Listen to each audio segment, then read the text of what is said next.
Maayong adlaw sa tanan, magandang araw sa lahat. Malugod ko pong pinaunlakan ang kahilingan ng SMNI News, lalo na kay Kuya Anton Cero, na sagutin ang mga pahayag ni Attorney Claire Castro kaninang umaga patungkol doon sa ilulunsad naming Worldwide Zero Remittance Week na mag-uumpisa ngayong March 28, insakto sa kaarawan ng ating dating Pangulong Rodrigo Roa Duterte na magtatapos ngayong April 4. To our esteemed individuals na Malacanang Palace, let it be known that you have our utmost respect.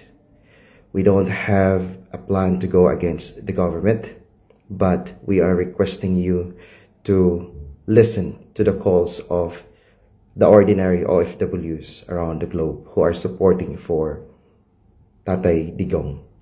And to our respected President of the Republic of the Philippines, His Excellency Ferdinand Marcos Jr., I have nothing against on you.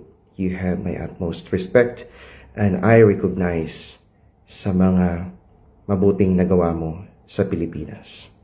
So, sagutin ko po isa-isa yung pahayag ni Attorney Claire Castro na sabing dapat mahinahon tayo mga OFW.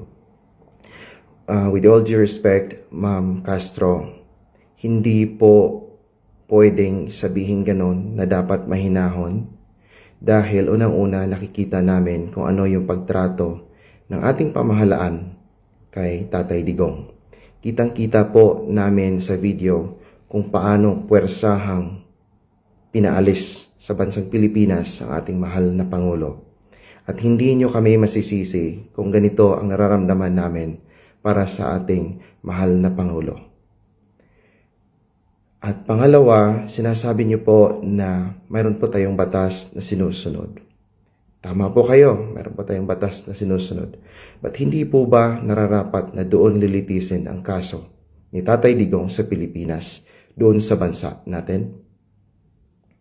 Tama po ba? Tama din po ba na ipadala natin or isurrender natin si Tatay Digong sa mga banyaga when in fact we are not anymore a member of the International Criminal Court?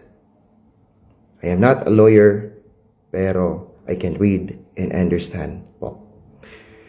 Pangatlo, sinasabi niyo po na hindi lang gobyerno ang maaapektuhan, kundi pati ang pamilya. Ma'am Castro, huwag niyo pong alalahanin ang aming mga pamilya kung magugutom sila or ano paman ang mararanasan nila. Nag-uusap-usap na po kami na sa ganitong petsa from March 28 to April 4, hindi kami magpapadala sa inyo. So alam na po nila ang gagawin at handa po kaming magtiis para sa aming mahal na Pangulong Rodrigo Roa Duterte.